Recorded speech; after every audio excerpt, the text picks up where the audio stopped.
Bonjour à tous, salam alaikum. Je vous retrouve aujourd'hui pour un sujet très important, l'apprentissage.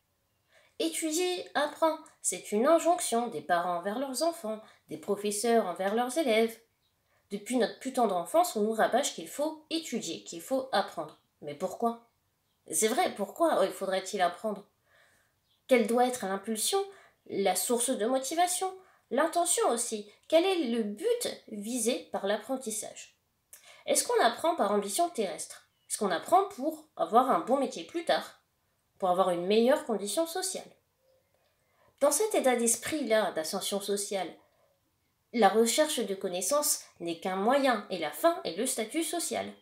Peu importe ce qu'on apprend en fait, tant que ça rapporte de l'argent et une position élevée dans la société. C'est le seul but. Et donc, ça a ses limites. Je ne dis pas que l'ambition terrestre est mauvaise, attention.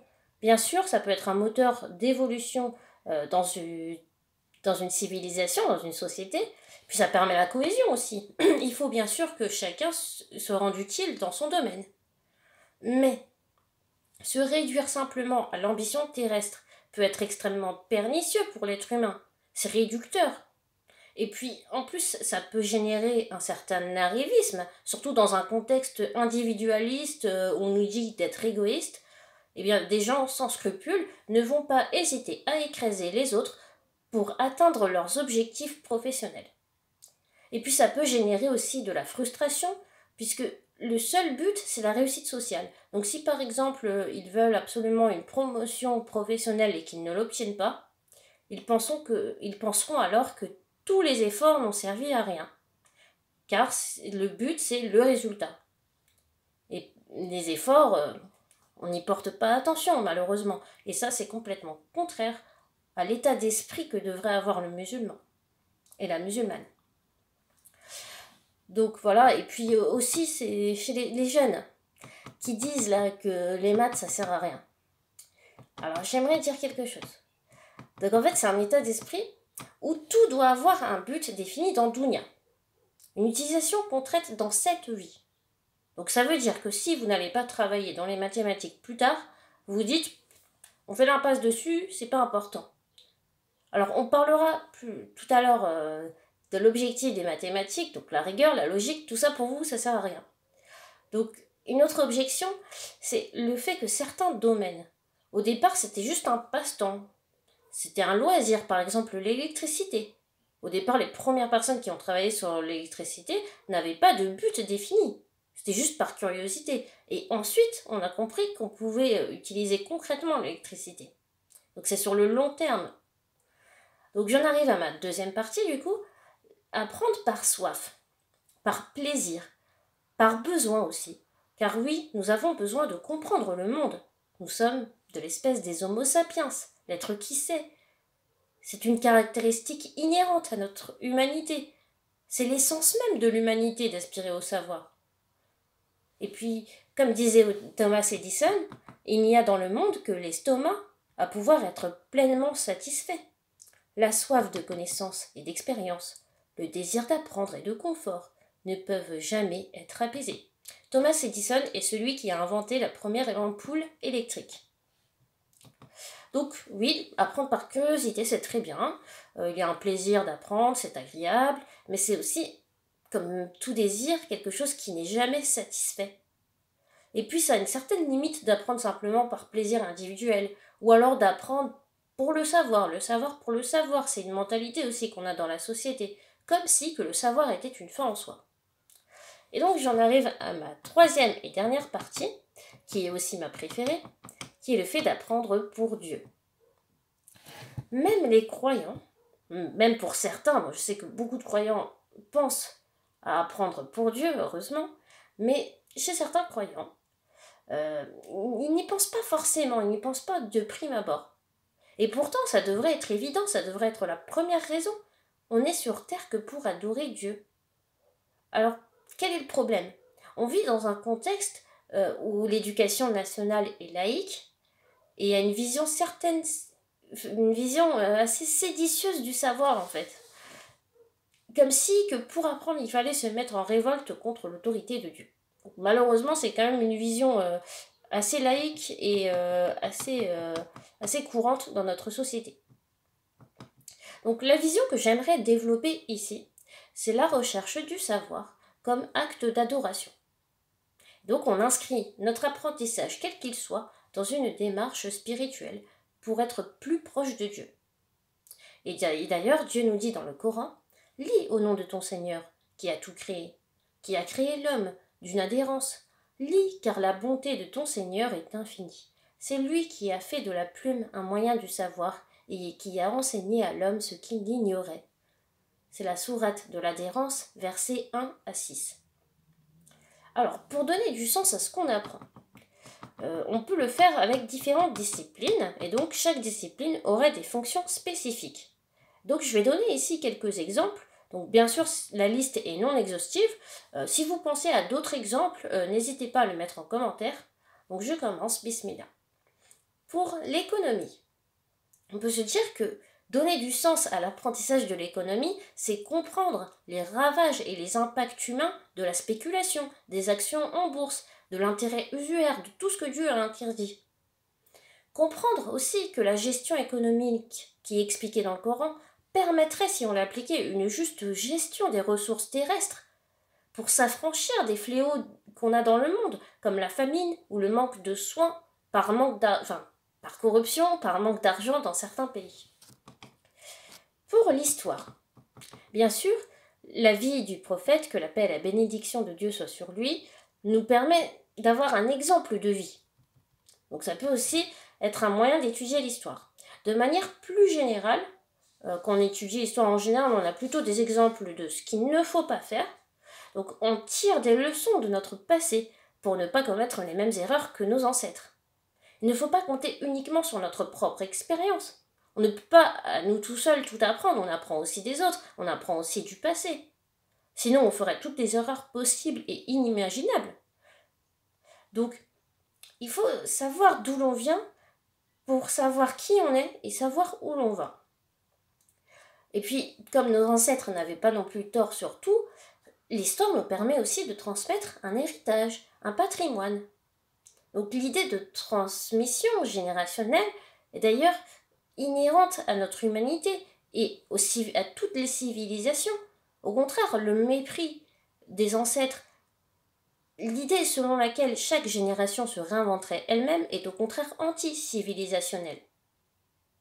Et puis, parmi les exemples historiques, on a aussi des preuves que les hommes qui ne croyaient pas en Dieu, par exemple les polythéistes grecs et romains de l'Antiquité, on a la preuve que ces hommes n'avaient pas de morale. Ils faisaient par exemple la promotion de l'homosexualité, et donc ils ne savaient pas distinguer le bien du mal sans Dieu. Donc voilà tout ce qu'on peut comprendre grâce à l'histoire. Puis on comprend aussi tout ce qu'a apporté l'islam aux civilisations. Donc voilà. Et pour donner du sens aux langues. Donc, de manière générale, ça permet d'élargir ses horizons, de dépasser les limites de sa langue maternelle, car les mots expriment une certaine pensée. Et il peut manquer certains termes dans une langue. Parfois, c'est vrai, la pensée dépasse le vocabulaire existant. Et donc, apprendre de nouvelles langues, ça nous permet de dépasser cela. Et puis, bien sûr, l'arabe est la langue du Coran, la langue que Dieu a choisie pour sa révélation. L'anglais est la langue internationale qui est utilisée notamment dans la recherche médicale. Et donc, si on a une intention pure qu'on veut trouver de nouveaux médicaments, on doit apprendre l'anglais. Donc voilà tout ce qu'on peut faire. Ensuite, pour la littérature. Donc, avec un simple commentaire de texte. En repérant les champs lexicaux, en repérant les figures de style. On peut repérer les personnes qui sont manipulatrices. Ce qu'elles utilisent, par exemple, les hyperboles, les exagérations. Tout ça, ce sont des procédés de manipulation. Donc concrètement, on peut éviter les relations toxiques, les mauvaises influences. Tout simplement, le français, en fait, évite de ne pas se faire rouler, si on l'apprend en y donnant du sens. Apprendre aussi à se servir de sa plume est une arme redoutable. La maîtrise de sa langue est le support de la pensée humaine. Peut ainsi s'engager contre la déchéance des mœurs. On peut défendre la morale avec sa plume. On peut louer la gloire de Dieu en poésie ou en prose. Et aussi, grâce à la plume, on peut combattre sur un pied d'égalité les écrivains islamophobes idée contre idée, rhétorique contre rhétorique, lutte des mots à armes égales.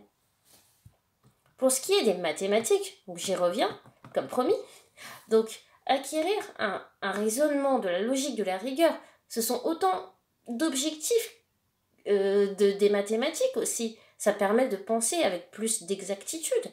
Et penser juste, c'est éviter de se tromper dans tous les domaines, avoir du sens, de la logique, du bon sens, voilà, dans la vie, et comprendre que l'islam est la vérité. Et puis d'ailleurs, les calculs mathématiques sont largement utilisés pour les horaires de prière, pour les directions. Voilà, c'est extrêmement important. Pour la philosophie, donc la philosophie, étymologiquement, c'est l'amour de la sagesse. Donc ça permet de vraiment penser par soi-même, s'affranchir des pensées, des idéologies ambiantes, ne plus être esclave de cela, mais vraiment penser par soi-même et donc être libre. Pour ce qui est des sciences, la physique-chimie, les SVT, sciences et vie de la Terre, nous permettent aussi d'acquérir de la rigueur et de la persévérance pour atteindre, Inch'Allah, la satisfaction de Dieu. Donc apprendre la création de Dieu, c'est aussi mieux connaître son créateur, mieux connaître ses attributs, sa perfection, par la perfection de ce qu'il a créé, et puis démontrer aussi que le darwinisme est erroné, car oui, en SVT, on apprend la théorie de l'évolution telle qu'expliquée par Darwin, et effectivement, elle est fausse, mais pour pouvoir démonter une théorie, il faut la connaître. D'ailleurs, je vous présente ce livre très intéressant du docteur Maurice Bucaille, qui montre que certes, la théorie de l'évolution peut expliquer certaines choses, mais qu'il ne faut pas se baser seulement sur ce que disait Darwin, en gros. Donc voilà, donc je vous conseille ce livre. Et aussi, on peut avoir des preuves scientifiques du Coran, donc toujours un livre du docteur Maurice Bucaille qui a fait énormément de travaux dans ce sens. Donc voilà aussi la dimension spirituelle qu'on peut donner aux sciences exactes. Donc voilà, donc en mettant ainsi du sens à notre apprentissage, on est en adoration perpétuelle en fait. Les actes éphémères, avec les bonnes intentions, visent la vie éternelle.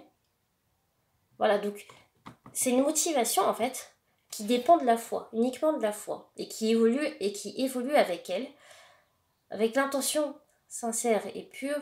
Tout, absolument tout dans la vie nous rapproche de Dieu, alhamdoulilah. Donc pour conclure, les motivations terrestres, comme le fait d'avoir un bon métier, ou d'aimer amuser la galerie, ou d'avoir soif de savoir, sont conditionnées par des contextes éphémères, alors que la démarche spirituelle n'est conditionnée que par la foi. Donc pourquoi étudier? Pour donner du sens à sa vie, pour élever son âme, pour se rapprocher de Dieu, pour adorer Dieu, tout simplement. Il n'est jamais trop tôt ni trop tard pour apprendre, il n'est jamais trop tôt ni trop tard pour se rapprocher de Dieu. Je vous remercie énormément pour votre écoute. Je vous retiens juste 2 petites minutes, Inch'Allah, donc pour le choix de la prochaine vidéo. Alors, donc du coup, je vous propose quelque chose de plutôt amusant. Donc en commentaire, vous avez le choix donc entre 3 options, donc toujours sur l'apprentissage, plus ou moins. Donc première option, les méthodes d'apprentissage, donc comment apprendre, avec quelle méthodologie, donc soit vraiment à l'école, au lycée, à l'université ou en autodidacte. Deuxième option, le scientisme, les limites intellectuelles de l'être humain, notamment par rapport à la religion, donc montrer que le rationalisme et le scientisme sont des idéologies idolâtres aussi, car il ne faut pas rentrer dans le savoir de Dieu, et ça c'est extrêmement important d'avoir conscience de ses limites et d'être humble.